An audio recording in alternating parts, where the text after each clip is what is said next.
히브리서 강의를 하고 있는데, 지난 주일 오후에 설교한 내용 중에 이 성소 안에 있는 기구 설명을 하면서 이 등잔 때 했었죠. 중복이 되지만 한 번 더 새긴다는 의미로 또 들으면 좋겠고, 또 그날 오후에 했던 내용과 또 조금 달리하는 부분이 있기 때문에 또 들어놓아도 괜찮으리라 생각됩니다. 자, 성소 안에 들어가면 등잔대가 있어요. 자, 그 등잔대에 모두 몇 개의 등불이 켜 있을까요? 잘 몰라도요, 오늘 읽어봐도 나와요. 나와요? 몇 절에 나옵니까? 2절에 7등잔을 이렇게 하네요. 그러니까 7개의 등잔이 하나를 이루어서 성소 안을 환하게 비춰주고 있다라고 하는 거죠. 지금 하나님께서 모세에게 이 등잔대에 대해서 말씀하시는 건데, 오늘 본문만 가지고 해요. 두 가지 하나님께서 강조하시는 것을 볼 수 있는데, 그 불의 방향과 그 등잔대의 제작법이에요. 그 두 개를 오늘 말씀을 하고 계신데, 자, 첫 번째, 불의 방향. 어디를 비추래요? 등잔대 앞으로 비추게 할지니라. 등잔대 앞으로. 자, 출입문은 동서남북 중에 어느 쪽에 있을까요? 동쪽입니다. 동쪽이에요. 그 해 뜨는 쪽, 의로운 해가 되시는 예수 그리스도, 우리 그걸 다 연결시키면 그 동쪽에 문이 있어요. 그 동쪽으로 탁 들어가면, 제가 지난 주일에는 이게 북인지 남인지 순간으로 헷갈렸는데, 들어가서 등잔대에 있는 쪽은 남쪽입니다. 남쪽이에요. 남쪽에, 남쪽 성소의 벽 쪽에 붙어 있단 말이에요. 벽 쪽에 붙어 있으니 당연히 불빛은 이 북쪽을 향해 비춰야 되죠. 그렇죠? 그러니까 지금 말씀이 그 말씀입니다. 등잔대 앞으로 비추어라. 뭐 뒤로 비추면요, 그냥 벽을 향해서 비추고 있으니 어느 정도 조명은 될지 몰라도 환하게 비추는 것은 어려워요. 그러니 등잔대를 앞으로 북쪽을 향해서 비추도록 그렇게 하나님께서 명하시는 것을 볼 수 있습니다. 이렇게 한번 생각해 봅시다. 빛은 사람의 활동과 깊은 관련이 있어요. 낮에 활동했다가도 밤이 되면 다 일손을 놓아요. 또 집으로 다 돌아와요. 그죠? 쉰다는 의미가 담겨져 있는 거죠. 우리가 부르는 찬송 중에 어두운 밤 쉬되리니 내 직분 지켰어. 그래서 어두운 밤이 쉬된다. 일할 수 없는 밤이 올 것인데 오기 전에 열심히 일해라, 그런 의미잖아요. 그 두 가지, 하나는 물리적인 밤이고 하나는 영적인 밤을 그 찬송에서 다 말하고 있을 거예요. 우리가 지난주 추수감사 주일날 넓은 들에 익은 곡식, 정말 가만히 보면요, 이게 찬송가인지 농부가인지 그거 한번 잘 봐봐요. 4절에 가서 조금 우리가 천국에 드린 알곡 조금 있지, 1, 2, 3절에 보면은 계속해서 이 농사 지은 거 거두는 그 노래다. 이게 뭐 찬송가냐 할 수 있지만 영적인 의미를 담아 보는 거예요. 예수님께서 요한복음 4장에서 그렇게 말씀하셨잖아요. 추수할 때가 되었는데 일꾼이 메고 졌구나. 주인에게 추수할 일꾼을 보내어 달라고 해라, 그런 말씀하시죠.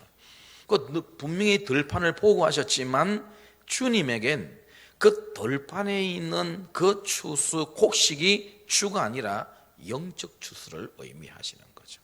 우리 찬송가도 넓은들의 익은 곡식, 그걸 영적 의미를 부여하면은 얼마든지 그게 찬송으로 될 수가 있단 말이죠.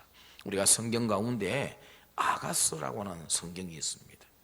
이 아가서를 읽으면 이게 젊은 남녀의 연애 편지, 연애 소설인지 성경인지 참 알기가 곤란하단 말이죠.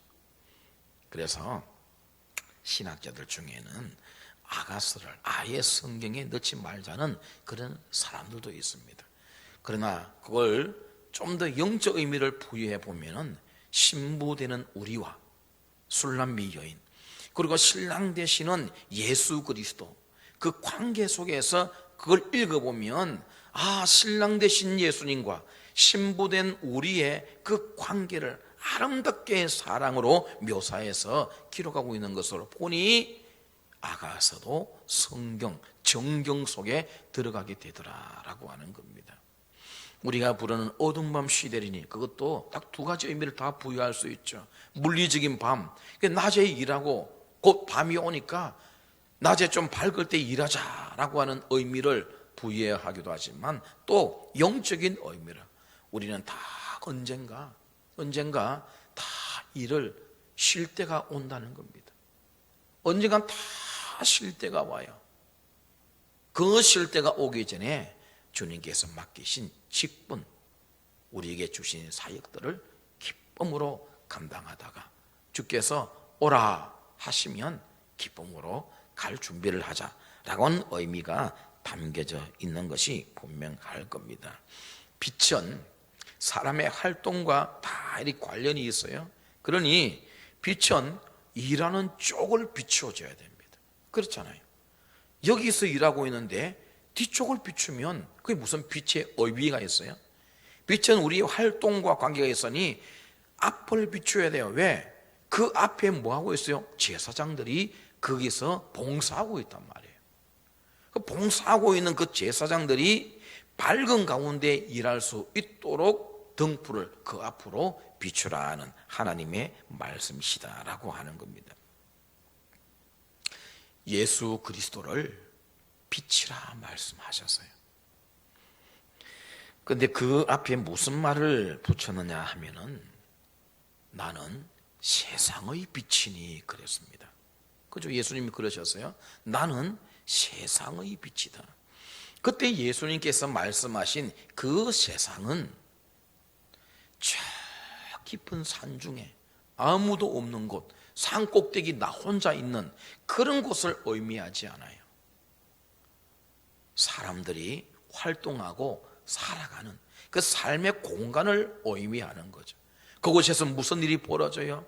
온갖 죄악들이 벌어집니다.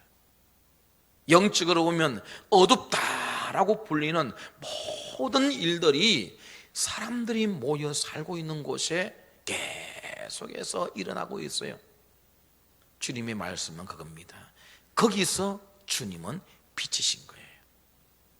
나는 세상의 빛이다 할 때 정말 그런 사람들이 북적대고 서로 부딪히며 살아가는 그런 곳에서 빛의 역할을 감당하실 분으로 오셨다라고 하는 겁니다. 여러분, 아무도 없는 곳에서 빛이 무슨 소용이 있겠습니까?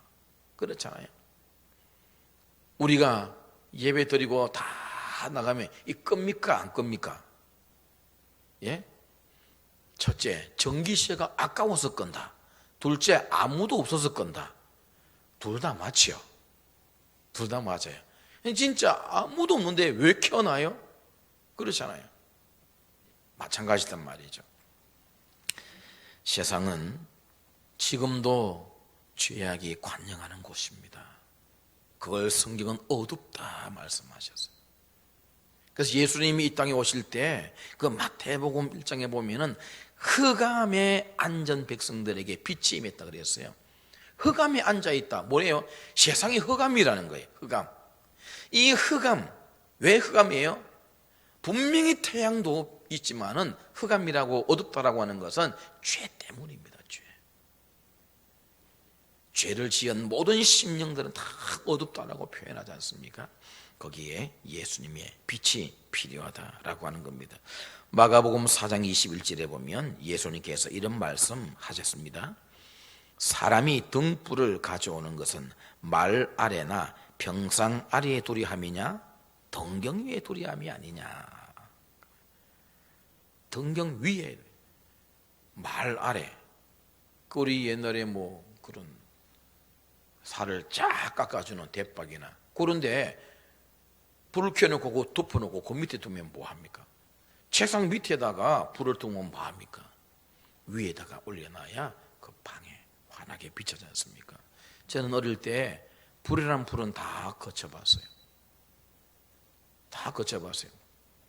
호롱 이런 그 조그만 그 소주잔 같은 거 뒤집어 놓은 거 같은 거 있잖아요. 그게 심지해가지고 불 켜는 거. 그거 어릴 때 저희 집에 방에 그거 켰습니다.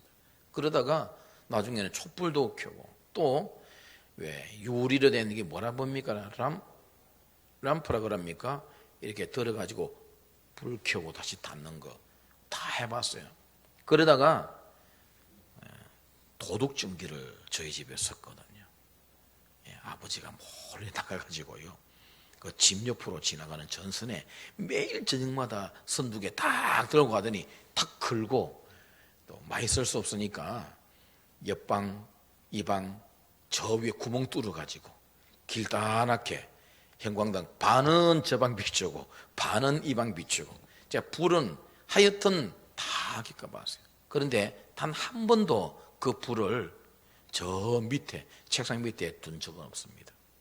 언제나 촛불을 켤 때도 이리 저리 다녀보면서요. 그래도 제일 환하게 비춰주는 곳에 촛물을 떨어뜨려서 탁 이렇게 합니다. 그게 빛의 역할이잖아요. 다 비춰줘야 된다라고 하는 거예요. 주님께서 그걸 말 아래 두는 사람이 어디 있느냐. 다 등경 위에 두려워하지 않느냐. 그런 말씀을 하셨습니다. 거기 빛 대신 예수님을 적용시켜 보십시오. 빛으로 오신 예수님께서 가만히 숨어 지내시다가 아무 일도 안 하시고 다시 하늘로 올라가신다? 그러면 왜 오셨어요? 그렇잖아요. 오실 이유가 없잖아요. 그냥 숨어 지내다가 그냥 다시 올라가시면 아무런 의미가 없어요. 자신을 드러내시죠. 왜? 빛이시기 때문에. 빛으로 오셨기 때문에 어두운 가운데 계속 빛을 발해야 돼요. 어둠이 계속 공격하지만 그래도 계속 빛을 발하셨던 주님의 모습을 볼 수가 있습니다. 그래서 예수님을 요한은 그렇게 표현했어요. 각 사람 앞에 비치는 빛. 요한이 그렇게 표현했어요. 예수님을 각 사람 앞에 비치는 빛. 그렇게 했다고 해요. 예수님은 다 각 사람 왜? 모든 사람의 심령이 다 어두우니까. 오늘날도 마찬가지입니다. 오늘날에 진짜 모든 사람에게 진짜 빛은 예수 그리스도밖에 없어요. 저들이 예수 그리스도를 영접하지 않는 한 영원한 어두움에 머물고 있는 겁니다. 하나님이 그렇게 말씀하시고 계시니 그런데 감사하게도 우리는 그 빛을 붙들었어요. 그 빛이 우리 속에 들어와 버렸어요. 그래서 이제는 우리를 가리켜서 너희는 세상의 빛이라. 그걸 또 말씀해 주시네요. 그렇다고 한다면 방금 들었던 이 말씀들을 종합해 볼 때 저와 여러분은 숨어 지내면 안 돼요. 숨어 지내면 안 돼요. 정말 사람들이 살아가는 저들 심령들이 다 어둡단 말이에요. 왜? 죄 때문에. 불법, 부조리 이런 것들 얼마나 많이 자행합니까? 그런 곳에 우리가 가서 빛의 역할을 해야 되는 겁니다. 해야 되는 거예요. 그래서 그리스도인들은 말이죠. 앉아서 기도하고 말씀 보고 찬송하고 기도하고 말씀 보고 찬송 잘하는 거 아니에요. 그래서 어쩌겠다는 겁니까? 하나님께서 그렇게 하라고 우리에게 명령을 주셨어요. 너는 늘 앉아서 기도하고 늘 찬송하고 시간 되면 밥 먹고 다시 앉아서 기도하고 찬송하고 그게 아니에요. 우리는 지금 우리들처럼 이렇게 주님 앞에 나와서 예배드리고 말씀 듣고 그 말씀 가지고 삶의 현장으로 가서 빛으로 살아야 돼요. 빛으로. 왜? 주님께서 우리에게 너희도 세상의 빛이라고 하셨잖아요. 빛처럼 살아가야 된다라고 하는 겁니다. 숨지 마시고요, 빛의 역할을 잘 감당하셔야 됩니다. 물론 빛이 되기 위해선 그만큼 삶도 뒷받침돼야 되겠죠. 뭐 똑같은 삶을 살고서는 저게 예수 믿나, 저게 교회 다니나 그러면요 빛이 잘 안 돼요. 그렇죠? 삶도 뒷받침돼야 됩니다. 오늘 하나 더 있는 게 뭐예요? 등잔대 제작법을 말씀하는데 금을 쳐서 만들라 그렇게 되어 있어요. 이 등잔대는 나무가 들어가지 않아요. 금으로 만들어진 성막의 기구인데 출애굽기 25장을 보게 되면은 이 등잔대에 들어가는 금, 그 순금을 쳐서 만들라 그랬는데 순금 한 달란트를 가지고 쳐서 만들라 그랬습니다. 제가 예전에 출애굽기 말씀드릴 때 성막에 현실 돈으로 환산해서 계산해 보면 어마어마한 돈이 성막에 들어갔다 그랬어요. 어마어마한 돈입니다. 그 가운데 가장 돈이 많이 들었을 것 같은 기구가 뭐라 그랬어요? 기억납니까? 속죄소, 법궤 뚜껑인 속죄소 전체 금으로 만들었는데 그 상자 뚜껑에 두께 생각하고 양쪽에 그룹을 또 금으로 만들었으니 이 두 그룹과 그 뚜껑의 두께까지 다 생각하면요 금이 굉장히 들어갔어요. 자, 여기 이 등잔대도 금 한 달란트를 가지고 쳐서 만들어라. 한 달란트면은 우리가 돈으로 따지면 금 몇 돈 하자 9,000돈 정도 되어집니다. 아마 시금시가로 한 30억 호가 될 거예요. 그런 건 우리가 따지겠습니까만은 금 한 달란트를 가지고 쳐서 만들어요. 이 등대는 말이죠 정말 복잡합니다. 그 형태가 마치 나무 가지처럼 되어 있거든요. 중앙에 딱 하나가 있고 그 중앙 꼭대기에 하나 있으니까 양옆으로 3개씩 이렇게 하면 7개 되죠. 이 딱 나무 형태로 되어 있고 거기에 또 그 꽃 형상의 받침을 일일이 만들어야 돼요. 한두 개도 아니에요. 그것도 한 가지에 적어도 3개, 어떤 곳이 4개 이렇게 다 그 꽃잎을 만들어야 되는데 그걸 다 쳐서 만드니 아마 어떻게 보면 가장 성막기구 가운데 만들기 힘들었던 것이 아닐까 하는 생각이 들어요. 그냥 틀을 만들고 부 만들 수도 있어요. 그러나 틀을 만들어서 부 만들 이유가 없어요. 왜? 이 성막의 기구는 유일하게 하나뿐이거든요. 대량으로 만들어낼 것 같으면 그냥 틀을 만들어서 금을 부어서 만들어내고 또 찍어내고 그러면 돼요. 그러나 하나뿐인 기구잖아요. 왜? 성막은 하나고 그 안에 들어가 있는 기구도 하나씩이어야 되기 때문에 그래서 쳐서 만들어요. 그런데 여기에도 분명한 의미가 있을 겁니다. 왜? 이 성막의 전체 구조와 그 안에 들어간 기구들을 세밀히 관찰하면 거기서 누가 나타난다 그랬어요? 우리가 예수 그리스도가 반드시 나타나게 되게 되었어요. 모든 기구와 거기 사는 모든 사역들은 예수 그리스도와 절대적인 관계를 가지고 있거든요. 그러니 이 등잔대의 빛도 정말 예수님께서 빛 되시는 분이심을 나타내시는 그런 부분도 있는가 하면은 이걸 쳐서 만들어라. 예수님이 어떻게 해서 빛이 되셨어요? 이 땅에 인간의 몸을 입고 오셨어요.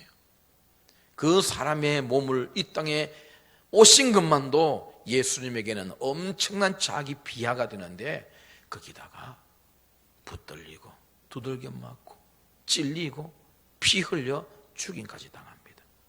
어마어마한 고난을 당하셨죠. 다시 말하면 침을 당했다 그 말이에요. 이 등대가 쳐서 만들어져서 빛을 발하는 기구가 되어졌다. 영적으로 생각해 보세요. 예수님께서 이 땅에 오셔서 고난과 죽음을 통해서 우리에게 진정한 빛으로 나타나신 것을 보여주는 의미가 있다라고 하는 겁니다. 여러분, 하나님께서 말이죠, 우주와 세계 이거 만드시는 것 하나도 어렵지 않아요. 말씀 한마디로 탁 뱉으시면 만들어져요. 그렇지 않습니까? 우리가 창세기 1장 보면은 하나님께서 이르시되 하면서 빛이 있어라 하니까 그냥 빛이 그냥 있는 거예요. 하나님은 말씀 한마디로 만물을 다 만드실 수 있으시다라고 하는 겁니다. 그러나 영혼을 죄로부터 자유하게 하기 위해서는 무고한 고통을 예수님은 다 당하셨다는 사실을 기억하셔야 돼요. 말씀 한마디로 모든 것을 하실 수 있으세요. 그러나 우리를 구원하시고 우리에게 자유를 주시기 위해서 그분은 침을 당했어요. 침을 당했다. 그래서 예수님을 침을 당한 반석에 비유하기도 하지 않습니까? 모세가 그 바위를 땅땅 쳐서 물이 나왔잖아요. 하나님께서 바위를 쳐라 쳤더니 바위에서 물이 나올 게 뭡니까? 그 안에 무슨 물이 저수지가 있습니까? 하나님께서 그 침을 당한 반석을 통해서 물이 나왔다는 것은 우리에게 생수를 공부, 예수님의 죽으심으로, 침을 당함으로, 고난당하고 죽으심으로 우리가 생수를 마시게 될 것을 나타내고 있는 영적 의미가 있는 사건이었다라고 하는 것입니다. 예수님은 이렇게 큰 고난을 겪으시고 우리에게 진정한 빛으로 나타나신 것을 볼 수 있습니다. 이와 같이 예수 그리스도는 빛이시고 그분의 빛을 받은 우리도 빛이 되어서 빛으로 이 땅에 살도록 되어 있다. 이걸 잊어서는 안 된다라고 하는 겁니다. 아시다시피 어둠은 빛으로만 물러가게 되어 있습니다. 그러니까 빛이 오면 자연히 어둠은 물러가게 되어 있죠. 저와 여러분이 빛입니다. 원래는 빛이 아니에요.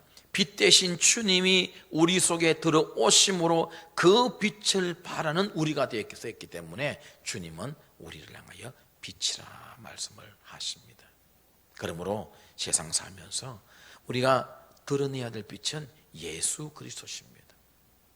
그분을 세상 앞에 소개하고 그분을 알리고 그분의 성품을 보여주고 그분이 행하신 이 구원의 일을 사람들에게 알려서 어둠 속에 살고 있는 저들도 그 빛을 받아서 우리와 한 가지로 빛이 되어 살아갈 수 있도록, 이게 우리에게 주어진 사명이다 기억하시고, 이제 우리가 그 빛을 받고 사는 자가 되었음을 꼭 기억하시고, 여러분이 가는 곳곳마다 등잔의 역할을 하셔서 그곳을 밝히시고 많은 사람이 여러분의 빛 때문에 살아가고 새로운 삶을 얻게 되어지는 축복의 역사가 이어지기를 주님의 이름으로 축원을 드립니다.